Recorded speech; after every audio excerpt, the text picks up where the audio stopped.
তো hello guys, তো আমাদের বর্ধমানে মানে 500 সিটের গাড়ি কেমন বানায় আজকে আমি আপনাদেরকে দেখাবো। তো বর্ধমানের মতন আমাদের 24 পরগনায় বানায় না গাড়ি, 24 পরগনায় একটু অন্যরকম বানায়। বর্ধমানে কেমন বানায় যে হচ্ছে এই 500 সিটের গাড়িতে পাত্তি দেয় না, বর্ধমানে ডাইরেক্ট চ্যানেল মেরে দেয়। আর এখানে আমাদের দক্ষিণ 24 পরগনায় দেখতে পাচ্ছেন সব পাত্তি মারা হয়, স্প্রিং পাত্তি দেওয়া হয়, সকার দেওয়া হয়। 500 সিটের গাড়ি, এটা 90 ইঞ্জিন দিয়ে বানানো আছে। 90 ইঞ্জিন দিয়ে 500 সিটের গাড়ি, স্টিয়ারিং বসানো আছে। তো আমাদের বর্ধমানে কি হয় কি, বর্ধমানে স্টিয়ারিং দেওয়া হয় না, হ্যান্ডেল দেওয়া হয়। স্টিয়ারিং वाला গাড়ি খুব কম বানানো হয়, আর 500 সিটের গাড়ি এত হেভি বানায় না বর্ধমানে, নর্মাল বানায়।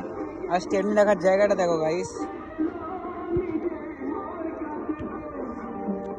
তো লাইক করে দেবে, ঠিক আছে, শেয়ার করে দেবে যেন বর্ধমানের লোক দেখতে পায় এই গাড়িটা।